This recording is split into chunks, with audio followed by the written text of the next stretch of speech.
جب اہل بیت یعنی مثلا کہنے کا یہ کہ دیکھیے خوشحالی میں تو رسول کے ساتھ بھی پورا مسجد نبوی بھری ہوئی تھی، جب آگ میں وقت پڑا تو پتہ چلا کون مخلص ہے اور کون مخلص نہیں ہے۔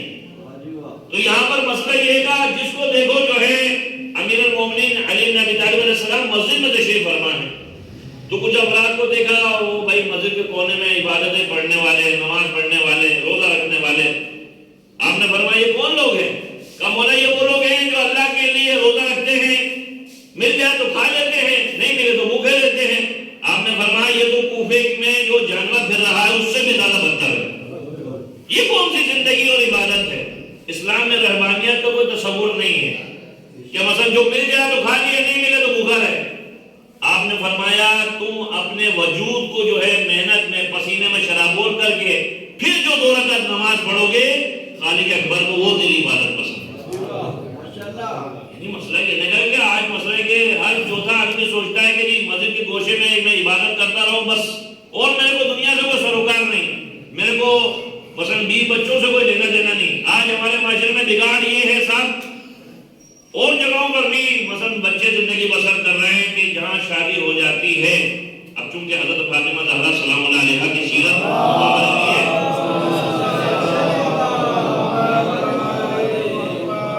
تو جو آپ جو ہے اپنے آپ کو کہتے ہیں صاحب جو ہے ہم اہل بیت سے محبت رکھتے ہیں، اچھا یہ بعض خاندان میں اور بعض یعنی مثلا کمیونٹیز میں تصور ہے کہ جب بھی کوئی شادی کا کارڈ جو ہے آپ بناتے ہیں جو ہے حضرت عباس علمدار کو ہم دیں گے یا اہل بیت علیہ السلام کو دیں گے، جی آپ میرے گھر میں تشریف لائیں میرے بچے کی شادی۔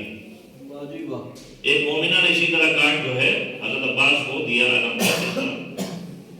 تو لہذا گھر والے مذاق کرنے لگے پتہ نہیں غازی عباس تیری بیٹے کی شادی میں آئیں گے نہیں آئیں گے۔ تو ظاہر سی بات ہے بعض اوقات کوئی اگر خلوص دل سے کوئی کام کرے، سامنے والا کوئی طنز میں بھی جملہ کہے تو اس کی دل پہ بڑی لگتی ہے۔ کہا مولا میں نے اتنی عقیدت سے آپ کو بلایا تھا، آپ میرے بچے کی شادی میں نہیں آئے۔ کہا ہم تو آئے تھے مگر تمہارا ماحول ایسا تھا ہم دروازے سے واپس چلے گئے۔ یعنی مسئلہ کہنے کا یہ ہے دیکھیے اہل بیت علیہ السلام ہمیں آپ کو ایسے جانتے ہیں جیسے ہم گھر میں افراد ایک دوسرے کو جانتے ہیں۔ ہمیں صرف جو ہے لباس بدلنا نہیں، کردار بدلنے کی ضرورت ہے۔ اہل بیت علیہ السلام مثلا ایک مثال ہے، یہ نہیں کہ صرف جو ہے امام بارگاہ میں آئے ہم اہل بیت کریں، امام بارگاہ سے نکل گئے اہل بیت کے دشمنوں کے سر میں ہم کھڑے ہو گئے۔ یہ کون سا طریقہ ہے بھائی؟ موسمی بخار یعنی صرف جو ہے محرم آئے تو بس یہ اور 10 مہینے جو ہے ہم یزید کے لشکر میں کھڑے ہوئے۔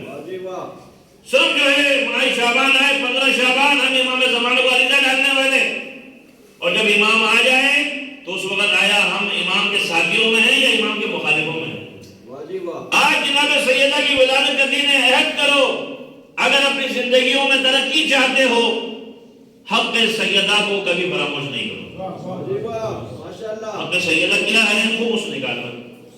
اب یہ بات تھوڑی تلخ ہے چونکہ ہمارے ہاں جب یہ بات کی جاتی لوگ کہتے ہیں صاحب یہ مولوی کھا جاتا ہے۔ بھائی مولوی کھا جاتا، مولوی کو نہ تو آپ اپنے ہاتھ سے خرچ کرو۔ مسئلہ کہنے کا پہلے دیکھیں خمس کے مصارف کیا ہیں، کہاں کہاں پر خمس خرچ ہوگا۔ خمس کے 2 حصے ہیں، ایک مال امام ہے ایک مال سادات ہے۔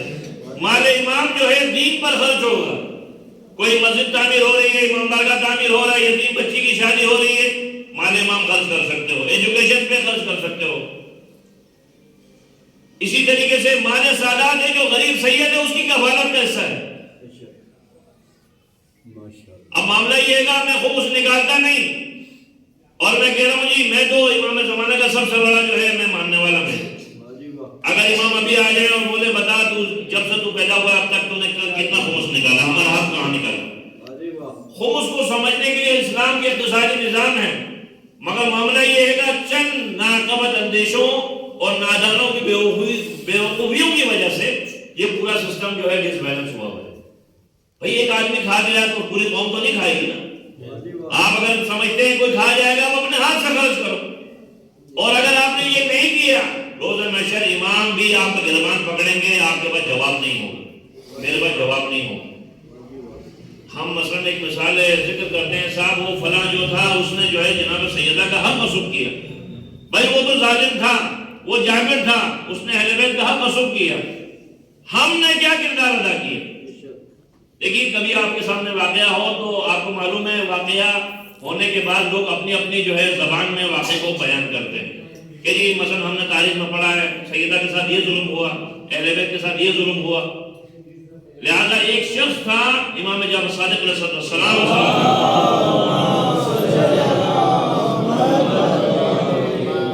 کوچوان ہے وہ.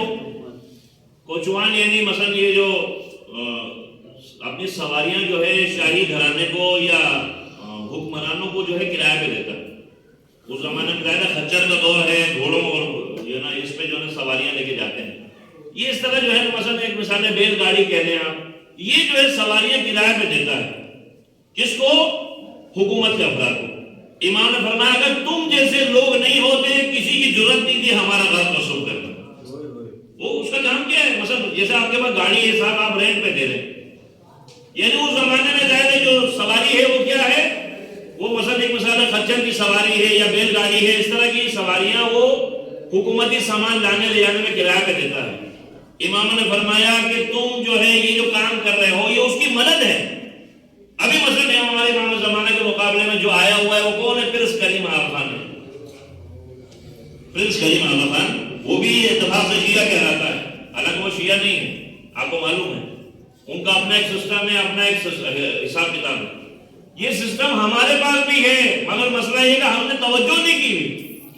اسی لیے تو امیر المومنین نے فرمایا کہ نہج البلاغہ میں وہ باطل پہ ہو کے متحد ہیں، تم حق پہ ہو کے بکھرے ہوئے ہو، حق پہ عمل نہیں کر رہے. جب تم حق پہ عمل نہیں کرو گے تو تمہارے پاؤں اکھڑ جائیں گے، تم ثابت قدم نہیں رہ پاؤ گے کسی بھی میدان میں. آپ مجھے بتائیے، یعنی اگر جو ہے ایک وہابی اسکالر تھے ڈاکٹر غلام مرتضی ملک، اس کو قتل کر دیا گیا، اور پڑھا لکھا آدمی تھا. وہ کہتا تھا کہ ایک شیعہ سلجھا ہوا عالم مجھے ملے تعلیم یافتہ اور مجھے اہل سنت کی عوام ملے، میں پوری دنیا کو فتح کر سکتا ہوں. ہمارے یہاں تو بیچارہ مولوی اگر ہوٹل پہ چائے پیتا ہوا بھی کہیں نظر آ جائے تو لوگ کہتے ہیں اس کے پیچھے ہم نماز نہیں پڑھیں گے. اہل سنت میں کچھ بھی کر لو، صبح وہ کوئی کام کر کے آئے، شام کو اس کے پیچھے لوگ چپ کر کے نماز پڑھو. ہمارے تو مصیبت یہ ہے کہ ماشاءاللہ ہمارے سارے مجتہد ہیں. جو اپنے گھر میں بیوی کو جو ہے صحیح طرح نہیں وہ کر سکتا وہ بھی مجتہد ہے ماشاءاللہ. ہر آدمی زبان چلا رہا ہے، ہر آدمی منہ چلا رہا ہے. کہنے کا مقصد یہ ہے کہ اہل بیت کی جب سیرت کو ہم دیکھتے ہیں، اہل بیت کی سیرت کے اندر کیا ہے کہ بعض اوقات ایسا ہوتا ہے آنکھ سے دیکھا ہوا بھی غلط ہوتا ہے. مثال دے رہا ہوں، ایک شاہی گھرانہ ہے صاحب، شاہی گھرانے میں غلام جو ہے وہ بادشاہ کے جب محل میں گیا دیکھا تو بڑا نرم جو ہے کوئی گدا بستر اس کو نظر آیا. وہ اس میں بیٹھا تو اس کو بڑا فرحت محسوس ہوئی، اتنے میں وہ بیٹھا ہے، اتنے میں اس کو بڑا سکون ملا. تھوڑی دیر کے لیے وہ ایسے اصلاحات کے لیے لیٹا ہے تو لہٰذا حاکم نے سمجھا شاید اس کا جو ہے ہمارے گھر والوں کے ساتھ کوئی ناجائز رشتہ ہے، تو لہٰذا تلوار نکالی اس کو قتل کر دیا گیا. یعنی مقصد کہنے کے بعض اوقات ہاتھ سے دیکھا حق اور باطل میں 4 انگلی کا فاصلہ کیوں کہا؟